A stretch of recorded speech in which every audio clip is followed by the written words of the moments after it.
ஒருத்தங்க லாபத்திலிருந்து நம்ம கத்துக்கிறத விட, ஒருத்தங்க நஷ்டத்திலிருந்து நெறைய விஷயங்கள் கத்துக்க முடியும். அப்படி என்னோட நஷ்டத்திலிருந்து நான் ஃபர்ஸ்ட் மந்த் பண்ண லாஸ்ல இருந்து தான் நெறைய விஷயங்கள் சொல்லி தர போறேன்.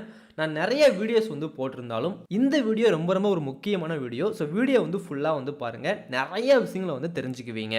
ஸோ ஃபர்ஸ்ட் ஒண்ணு நான் ஃபர்ஸ்ட் மந்த் லாஸ் பண்ணது பார்த்தீங்கன்னா, ரூ. 28,000. அதாவது நான் காலேஜ் படிக்கும்போது தான் நான் ட்ரேடிங் ஸ்டார்ட் பண்ணேங்க. காலேஜோட லாஸ்ட் இயர்ல தான் ஸ்டார்ட் பண்ணேன். ஏப்ரல் மந்த்ல. ஸோ 1லேருந்து 30 வரைக்கும் 4வது மந்த் பார்க்கலாம். ரிப்போர்ட் எடுத்தோம் அப்படின்னா சாரி நான் ஸ்டாக்ஸில் ட்ரேட் பண்ணல. ஆப்ஷன் ட்ரேடிங் மட்டும் தான் பண்ணேன். ஆப்ஷன் ட்ரேடிங் வச்சுக்கிறேன்.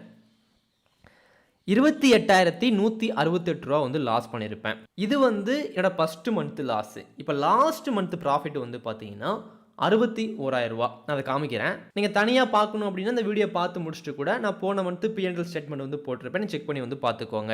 அதே மாதிரி இப்போ நான் ஃபுல் டைம் ட்ரேடராக ஆகிட்டேன். எனக்கு ட்ரேடிங்ல இருந்து வரக்கூடிய இன்கம் தான் என்னோட மெயின் இன்கம். அப்போனா கண்டிப்பாக ட்ரேடிங்ல இருந்து மந்த்லி ஒரு 40K 50K பண்ணி தான் ஆகணும். அந்த மாதிரி தான் எனக்கு ஆவரேஜாக ப்ராஃபிட் வந்துக்கிட்டு இருக்குது. நான் இந்த ப்ராஃபிட்டை அதிகப்படுத்தணும் அப்படின்னா ஒரு நல்ல ஸ்ட்ராட்டஜி தேடி போக வேண்டிய அவசியம் இல்லை. இன்னும் பெட்டராக ட்ரேட் பண்ண வேண்டிய அவசியமும் கிடையாது. நான் இப்போ எப்படி ட்ரேடு பண்ணுறனோ அதே மாதிரி ட்ரேடு பண்ணால் போதுமானது. ஆனால் கேபிட்டலை அதிகப்படுத்த வேண்டியது இருக்கும். இப்போ நான் 1 மடங்கு கேபிட்டல் வச்சு ட்ரேடு பண்ணிக்கிட்டு இருக்கேன் அப்படின்னா 2 மடங்கு 3 மடங்கு இந்த மாதிரி இன்க்ரீஸ் பண்ணிட்டாலே போதும். எனக்கு ஆட்டோமேட்டிக்காக ப்ராஃபிட்டுமே இன்க்ரீஸ் ஆகிட போகுது. அப்போ நான் கேபிட்டலை இன்க்ரீஸ் பண்ணுறதுக்கு என்ன பண்ண போகிறேன் அப்படின்னா லோனு வாங்கி ட்ரேடு பண்ணலாட்டி இருக்கேன். லோனுன்னு சொன்னதுமே லோனு வாங்கி ட்ரேடு பண்ண போகிறீங்களா ப்ரோ, எவ்வளோ பெரிய ஆபத்து தெரியுமா, இந்த மாதிரிலாம் பேசுவீங்க. அது நல்லது தான் ப்ரோ, நீங்கள் சொல்கிறது நல்லது தான். ஆனால் நான் சொல்கிறேன், அதை பற்றி சொல்கிறேன் பாருங்கள். இப்போ நான் ஃபஸ்ட்டு மந்த்து லாஸ் பண்ணியிருக்கேன் இல்லையா, ரூ. 28,168 லாஸ் பண்ணியிருக்கேன். அந்த இடத்துல நான் யூஸ் பண்ண கேபிட்டல் பார்த்தீங்கன்னா ரூ. 40,000 கேபிட்டல் யூஸ் பண்ணி ரூ. 28,000 லாஸ் பண்ணியிருக்கேன். அந்த 40,000 பணம் நான் பார்ட் டைமாக வேலைக்கு போய் ஒரு 5 வருஷமாக வேலைக்கு போய் கொஞ்சம் கொஞ்சமாக ஒரு நாளைக்கு ரூ. 100 120 தான் ஈவினிங் டைமில் போனால் சம்பளம் தருவாங்க. அப்படி சேர்த்து வச்ச பணத்தை தான் நான் உள்ளே போட்டேன். அதில் ரூ. 28,000 லாஸ் ஆச்சு. மனசே உடஞ்சு போயிட்டேன். அதே மாதிரி ஒரே நாள்லையுமே லாஸ் வரலை. ஒவ்வொரு நாளும் நான் காமிக்கிறேன். ஒவ்வொரு நாளும் எப்படி லாஸ் வந்துச்சு, எப்படி ப்ராஃபிட் வந்துச்சு, என்ன தப்பு பண்ணேன், ஒன் பை ஒன்னாக சொல்கிறேன். இந்த இடத்துல நான் 40K போட்டேன் இல்லையா, 40K போடும்போது 28K லாஸ் ஆச்சு. இதுவே நான் 4 lakh போட்டிருந்தேன் அப்படின்னா 2,80,000 லாஸ் ஆயிருக்கும். 40 லட்ச ரூபா லோன் வாங்கியோ நிலத்தை விற்றோ நான் பணம் போட்டிருந்தேன் அப்படின்னா 28 லட்ச ரூபா லாஸ் ஆயிருக்கும். ஸோ ஷேர் மார்க்கெட்டில் லாஸ் வருது ஸ்டார்டிங்கில் அப்படின்னா நீங்கள் எவ்வளோ பணம் போடுறீங்களோ அதுக்கு ஏற்ற மாதிரி தான் லாஸ் வரும். ப்ரோ யார் ப்ரோ 20 lakh 30 lakh லாஸ் பண்ணுறாங்க, ஒரு 1 lakh 2 lakh இந்த மாதிரி தான் லாஸ் பண்ணுவாங்க நீங்கள் நினைக்கலாம். ஆனால் உங்கள்கிட்ட நிறைய பேர் சொல்லியிருக்க மாட்டாங்க. ஏன்னா என்கிட்ட நிறைய பேர் சொல்லியிருக்காங்க. ஒவ்வொரு நாளும் வீடியோ பார்ப்பாங்க இல்லையா, அவங்க எனக்கு வாட்ஸ்அப்பில் சொல்லுவாங்க, நான் 50K லாஸ் பண்ணியிருக்கேன், 60K லாஸ் பண்ணியிருக்கேன், எப்படி ரெக்கவரி பண்ணுறது சொல்லி கேட்பாங்க. அந்த பணத்தை வச்சு ஒரு SIP போட்டிருந்தா கூட இல்லைனா FD போட்டிருந்தா கூட நல்ல இன்கம் வந்துக்கிட்டு இருக்கும். ஷேர் மார்க்கெட்டில் போட்டு முக்கியமாக எதுவுமே தெரியாமல் உள்ளே போட்டுட்டு பெரிய நஷ்டம் அடைஞ்சவங்க நிறைய பேர் இருக்காங்க. அந்த நஷ்டம் ஏன் வந்துச்சு அப்படின்னா எதுவுமே தெரியாமல் அதிக பணத்தை போட்டதுனால தான். ஸோ ஃபஸ்ட்டு ஒன்று நீங்கள் எவ்வளோ பணம் ஸ்டார்டிங்கில் போடுறீங்களோ அதுக்கேற்ற மாதிரி லாஸ் ஆகும். நான் 40K போட்டேன், 28K லாஸ் ஆச்சு. சரி ஓகே. செகண்ட் ஒன்று பார்த்தீங்கன்னா ப்ரோக்கரேஜ். இந்த இடத்துல 5,061 ரூபா எனக்கு ப்ரோக்கரேஜ் போயிருக்கும். இப்போ நான் லாஸ்ட் மாதம் ப்ராஃபிட் பண்ணேன் இல்லையா, 2023 அக்டோபர் மந்த்து, அதை காட்டுறேன் பாருங்கள். இந்த லாஸ்ட் மந்த்தில்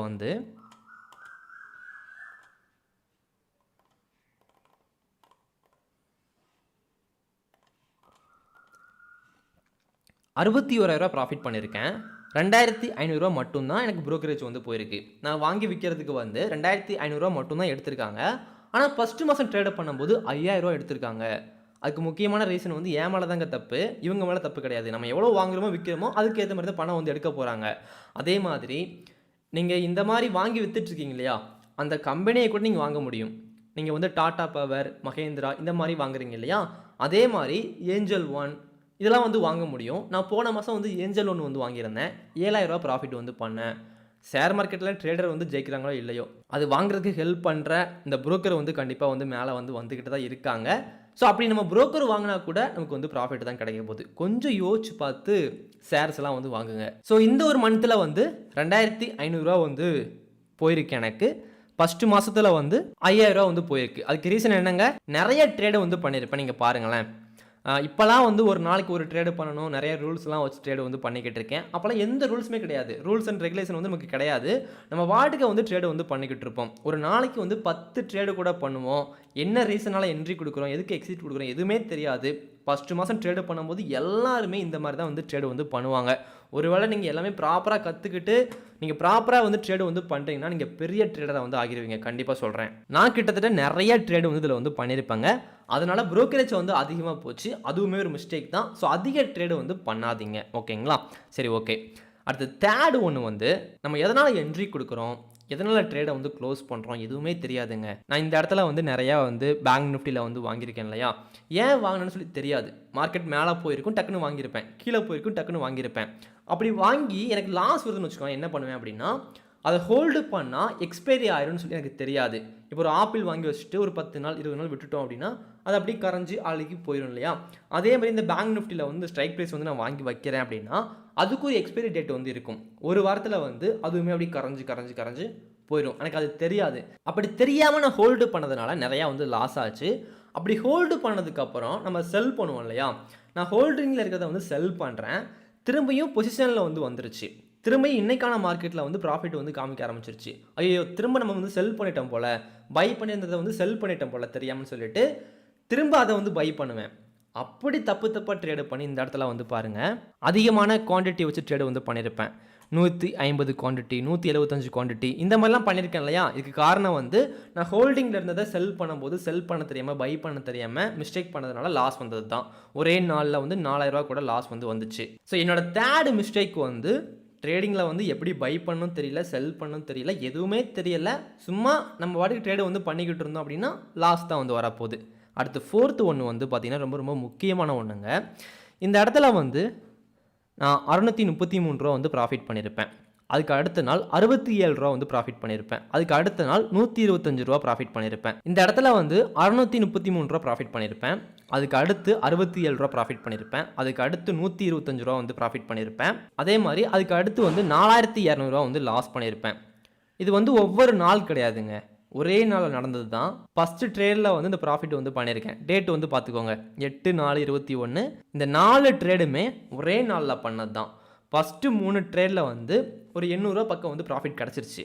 ஆனால் அந்த லாஸ்ட் ட்ரேடில் வந்து பார்த்தீங்கன்னா எனக்கு இன்னும் கொஞ்சம் ப்ராஃபிட் வரணும். என்ன 800 தான் ப்ராஃபிட் பண்ணியிருக்கோம், ஒரு 1000 ரூபாய்க்கு மேலே வந்து வரட்டுமே.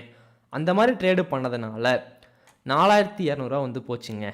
800 ரூபா ப்ராஃபிட்லேருந்து 4200 ரூபா வந்து போகும்போது கண்டிப்பாக மனசுலாம் வந்து உடஞ்சி சுக்குநூறாக ஆயிரும். எனக்கு அப்படி தான் ஆச்சு. அதுக்கப்புறம் என்ன பண்ணிடுவோம், நம்ம ரொம்ப கடுப்பில் வந்து உட்காந்துருப்போம் இல்லையா. இது வந்து முதல் நாளில் நடந்தது. அதுக்கு அடுத்த நாள் பாருங்கள், 15ஆம் தேதி ட்ரேடு பண்ணியிருக்கேன். 15/4/2021 ட்ரேடு பண்ணியிருக்கேன்.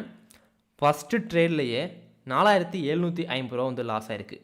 ஸ்டாப் லாஸ் போடல, மணி மேனேஜ்மெண்ட் இல்லை, எதுவுமே ஃபாலோ பண்ணல, சும்மா ட்ரேடு பண்ணியிருக்கேன். பயங்கரமான லாஸ் கொடுத்துருக்கு. ஒரே ஒரு லாட்டுக்கு இவ்வளோ பெரிய லாஸ் கொடுத்துருக்குங்க. ஒரு லாட்டுக்கு எவ்வளோ பணம் தேவைப்பட்டிருக்கு போது, ஒரு 9000 7000, அதுலேயே வந்து பாதி பணம் போயிடுச்சு. அப்போ இது எவ்வளோ பெரிய மிஸ்டேக்னு சொல்லி நீங்களே வந்து பார்த்துக்கோங்க. அடுத்த ட்ரேடில் வந்து பாருங்கள், 952 ரூபா லாஸ் ஆகிருக்கு. அதுக்கு அடுத்த ட்ரேடில் வந்து பாருங்கள் 4000 ரூபா லாஸ் ஆகிருக்கு. எல்லாமே கால் சைடு தான் என்ட்ரி கொடுத்துருக்கேன். அன்றைக்கி ஃபுல்லாக வந்து ஒரு 5 ட்ரேடு வந்து பண்ணியிருக்கேன் இல்லையா, அந்த 5 ட்ரேடுமே கால் சைடு மட்டும்தான் என்ட்ரி கொடுத்துருக்கேன்.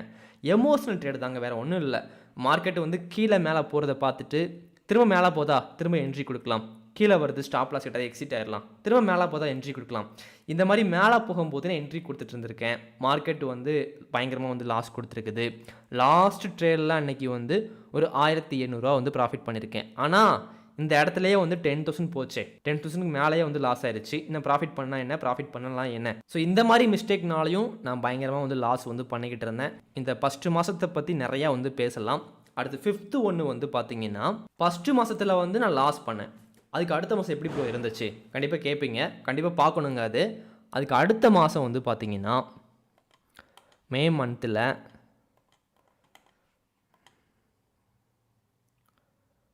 ஒரு 900 ரூபா லாஸ் பண்ணியிருக்கேன். 1000 ரூபா வந்து லாஸ் பண்ணியிருக்கேன். அதில் 2780 ரூபா வந்து ப்ரோக்கரேஜ் வந்து போயிருக்கு. ஒரு அளவு கம்மியாக ட்ரேடு வந்து பண்ணியிருக்கேன், பாதிக்கு பாதி வந்து கம்மி பண்ணியிருக்கேன். ஸோ அது சேர்த்து 3786 ரூபா வந்து லாஸ் கொடுத்துருக்கு.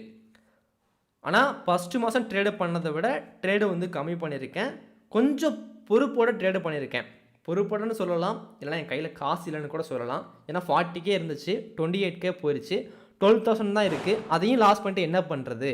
அந்த ஒரு பொறுப்போடு நான் ட்ரேடு வந்து பண்ணதுனால எனக்கு லாஸ் வந்து கம்மியாக வந்திருக்கு. அதுக்கு அடுத்த மாதம் பார்க்குறோம் அப்படின்னா,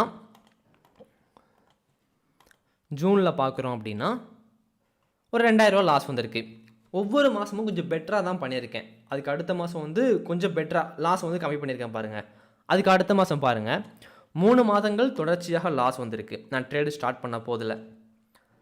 அதுக்கு அடுத்த மாதம் ட்ரேடு பண்ணுறேன், ட்ரேடே பண்ணல, நான் ட்ரேடிங்கை விட்டுட்டே வெளியே போயிட்டேன். இதுவுமே ரொம்ப முக்கியமான ஒன்று தாங்க. நிறைய லாஸ் வந்துக்கிட்டே இருக்குது அப்படின்னா ட்ரேடிங்கை விட்டு வெளியே போயிருங்க. அதுக்கு அடுத்த மாதம் பாருங்கள், 8வது மந்த்தில் ட்ரேடிங்கில் இல்லை, நான் வெளியே போயிட்டேன். ஏன்னா காசு இல்லைன்னு நினைக்கிறேன், லாஸ் பண்ணியிருப்பேன் இல்லையா. அடுத்து 9th மந்த்தில்,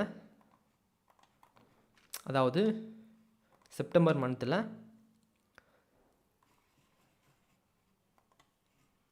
கம்பேக் கொடுத்துருக்கேன். 410 ரூபா ப்ராஃபிட் கிடச்சிருக்குங்க. ஒரு 5 மாதத்துக்கு அப்புறம் ஃபஸ்ட் டைம் ஷேர் மார்க்கெட்டில் நான் ப்ராஃபிட்டை வந்து பார்த்துருக்கேன். ப்ரோக்கரேஜ் வந்து ஒரு வெறும் 225 ரூபா மட்டும்தான். அப்போ ட்ரேடு வந்து கண்டிப்பாக நிறைய பண்ணியிருக்க மாட்டேன். ஒரு 4 ட்ரேடு மட்டும்தான் பண்ணியிருக்கேன். அதில் எனக்கு ப்ராஃபிட் கிடச்சிருக்கு. 50 ட்ரேடு பண்ணி நான் லாஸ் பண்ணேன், 4 ட்ரேடு பண்ணி ப்ராஃபிட் கிடச்சிருக்குங்க. ஒரே ஒரு ட்ரேடு மட்டும் பண்ணியிருந்தா கூட ஷேர் மார்க்கெட்டில் ப்ராஃபிட் தான் வரப்போகுது. ஸோ இந்த இடத்துல ஒரு விஷயம் நல்லா தெரிஞ்சுக்கோங்க, அதிகமான ட்ரேடு பண்ணுறதுனால நம்ம ப்ராஃபிட் வந்து பண்ண போகிறது கிடையாது. நம்ம 4 ட்ரேடு வந்து பண்ணாலும் அதை ப்ராப்பராக பண்ணியிருந்தோம் அப்படின்னா ப்ராஃபிட் தான் கிடைக்க போகுது. இந்த இடத்துல வந்து நான் எவ்வளோ லாபம் வைக்கிறேனோ அதுக்கு ஏற்ற மாதிரி தான் நஷ்டம் வந்து போட்டிருக்கேன்.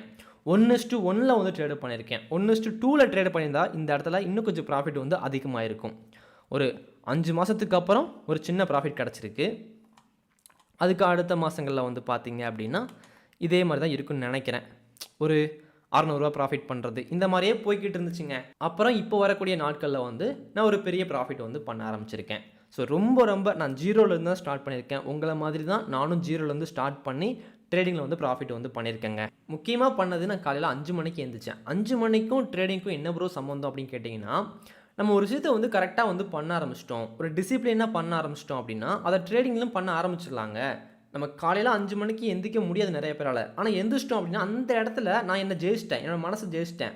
அதே மாதிரி ட்ரேடிங் பண்ணிக்கிட்டு இருக்கும்போது எமோஷனல் ட்ரேட் வந்து பண்ண சொல்லும். அப்போ நான் காலையிலேயே நான் ஜெயிச்சிட்டேன் அப்படிங்கும்போது நான் ட்ரேடிங் பண்ணிக்கிட்டு இருக்கும்போதும் என்னால் ஜெயிக்க முடியும். நான் ஒரு 2000 டார்கெட் போட்டு வெயிட் பண்ணிக்கிட்டு இருப்பேன். மார்க்கெட் மேலே வரும், ஆனால் கீழே போகிற மாதிரி தெரியும். என் மனசு சொல்லும் ட்ரேடை வந்து க்ளோஸ் பண்ணிடு, இருக்கிற ப்ராஃபிட்டுமே போயிடுச்சுன்னா என்ன பண்ணுறது, இந்த மாதிரி சொல்லும். அப்போ அந்த இடத்துல என் மனசை நான் ஜெயிக்கணும் அப்படின்னா நான் ஜெயிச்சிருக்கணும் இல்லையா.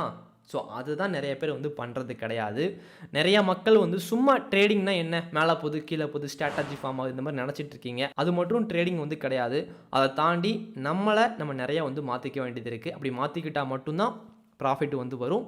இல்லை அப்படின்னா நீங்கள் எவ்வளோ கோடி ரூபா பணம் வந்து வச்சுருந்தாலும் சரி ஷேர் மார்க்கெட்டில் வந்து லாஸ் தான் வந்து பண்ண போகிறீங்க. ஸோ உங்களுக்கு நான் சொல்லக்கூடிய விஷயங்கள் என்ன அப்படின்னா, உங்களை நீங்கள் மாற்றிக்கிட்டு ப்ராப்பராக வந்து ட்ரேடு பண்ணுங்கள். ட்ரேடிங்கில் இருக்கக்கூடிய எல்லாமே முடிஞ்சால் கற்றுக்கோங்க. எல்லாமே கற்றுக்காமல் நம்ம சும்மா ட்ரேடு வந்து பண்ணுறோம் அப்படின்னா அப்படியே லாஸ் தான் வந்து வரப்போகுது. ஸோ ப்ராப்பராக ட்ரேடு பண்ணுங்கள். அடுத்த வீடியோவில் வந்து பார்க்கலாம். தேங்க்யூ.